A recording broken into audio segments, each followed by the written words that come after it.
क्या भारत के समुद्र के नीचे छुपी गैस चोरी हो सकती है? और अगर हाँ, तो क्या देश की सबसे बड़ी कंपनी इसमें शामिल हो सकती है? नमस्कार, मैं हूं मोनिका और आप देख रहे हैं new I the justice film. आज हम बात करेंगे भारत के सबसे टेक्निकल और महंगे कॉर्पोरेट विवाद की। रिलायंस और ओएनजीसी के बीच का यह विवाद भारतीय कॉर्पोरेट इतिहास का सबसे तकनीकी और महंगा कानूनी मामला माना जाता है। यह विवाद कृष्णा गोदावरी बेसिन के गहरे समुद्र में स्थित दो सटे हुए गैस ब्लॉक से जुड़ा है।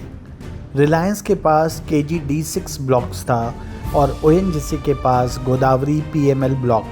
ये दोनों ब्लॉक्स एक दूसरे की सीमा से सटे हुए थे। ओएनजीसी ने आरोप लगाया था कि रिलायंस ने अपने कुओं से इतनी तेजी से गैस निकाली कि ओएनजीसी के ब्लॉक में मौजूद गैस प्राकृतिक रूप से बहकर रिलायंस के क्षेत्र में चली गई और रिलायंस ने उसे भी निकाल लिया। ओएनजीसी इसे संसाधनों की चोरी मानता है, जबकि रिलायंस का तर्क है कि समुद्र के नीचे गैस का एक ब्लॉक से दूसरे में जाना एक स्वाभाविक प्रक्रिया है। आइए इस पूरे विवाद की टाइमलाइन पर एक नजर डालते हैं। 2003 से 2005 रिलायंस और ओएनजीसी को क्रमशः अपने अपने ब्लॉक्स आवंटित किए गए। 2009 में रिलायंस ने KG-D6 ब्लॉक से उत्पादन शुरू किया। 2013 में ओएनजीसी को पहली बार शक हुआ कि उनके ब्लॉक से गैस कम हो रही है। उन्होंने डेटा विश्लेषण के बाद सरकार से शिकायत की। 2014 में दिल्ली हाई कोर्ट के आदेश पर एक स्वतंत्र सलाहकार एजेंसी नियुक्त की गई ताकि गैस की चोरी की जांच हो। 2015 में रिपोर्ट में पुष्टि हुई कि लगभग 11.12 अरब घन मीटर गैस ओएनजीसी के क्षेत्र से रिलायंस के क्षेत्र में प्रवाहित हुई थी। 2015 में शाह समिति बनी। सरकार ने जस्टिस AP शाह की अध्यक्षता में एक समिति बनाई। समिति ने कहा कि रिलायंस के अनुचित लाभ कमाया है। 2016 में सरकार ने रिलायंस पर $1.55 बिलियन माने करीब 10,000 करोड़ रुपए का जुर्माना लगा दिया। मामला आर्बिट्रेशन तक पहुंचा। रिलायंस ने सरकारी जुर्माने को स्वीकार करने के बजाय इंटरनेशनल आर्बिट्रेशन यानी अंतर्राष्ट्रीय मध्यस्थता का रास्ता चुना। ट्रिब्यूनल का गठन, इसमें 3 जज शामिल थे। रिलायंस, सरकार दोनों ने अपने अपने मध्यस्थ नियुक्त किए। जुलाई 2018 में फैसला आया।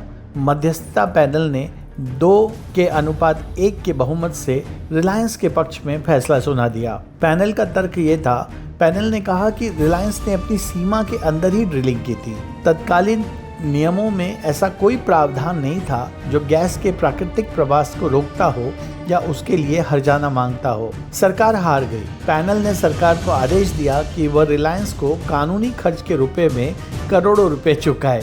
अब सवाल है, वर्तमान स्थिति क्या है?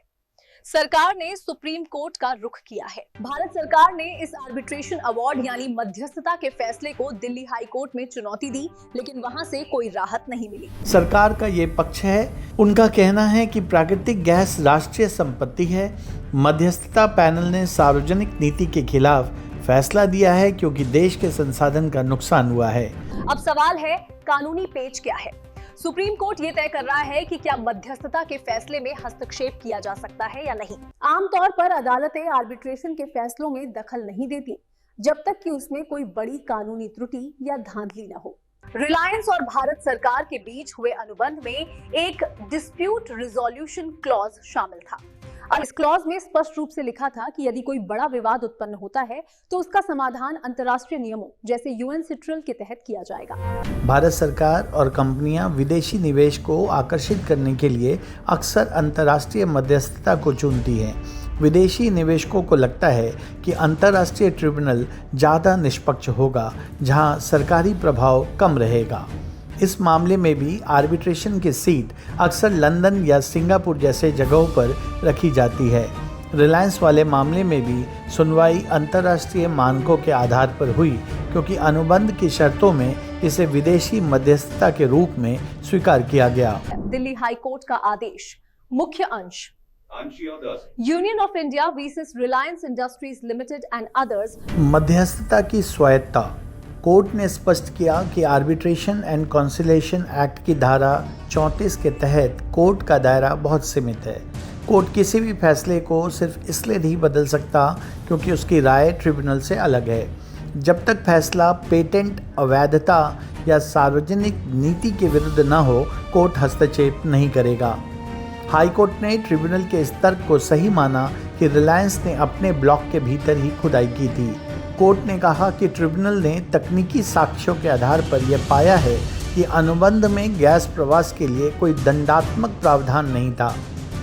सरकार ने तर्क दिया कि यह संसाधनों की चोरी है और पब्लिक ट्रस्ट का उल्लंघन है। कोर्ट ने कहा कि ट्रिब्यूनल ने इन सभी पहलुओं पर विचार किया था और कानून की व्याख्या करना ट्रिब्यूनल का अधिकार है। इसलिए $1.55 बिलियन के दावे को खारिज करने वाले फैसले में कोर्ट को कोई कानूनी त्रुटि नहीं दिखी। ट्रिब्यूनल ने माना कि अंतर्राष्ट्रीय एजेंसी DNM की रिपोर्ट में माइग्रेशन की पुष्टि तो की, लेकिन यह साबित नहीं हुआ कि रिलायंस ने जानबूझकर ऐसा किया।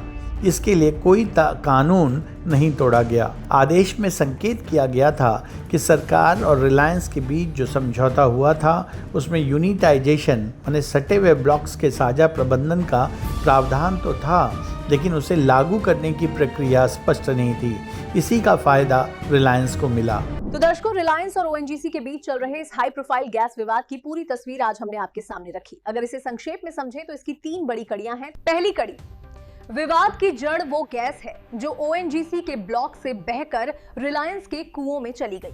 ONGC का दावा 11,000 करोड़ की गैस की चोरी का था, जिसके आधार पर सरकार ने भारी भरकम जुर्माना भी लगाया।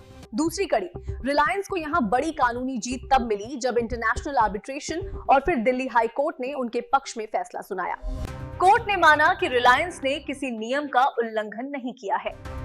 तीसरी और सबसे अहम कड़ी, अब ये कानूनी जंग देश की सबसे बड़ी अदालत यानी सुप्रीम कोर्ट की चौखट पर है। सरकार की अपील पर अब सुप्रीम कोर्ट को यह तय करना है कि इस प्राकृतिक संपदा का असली हकदार कौन है और क्या रिलायंस को उस गैस का हर्जाना देना होगा।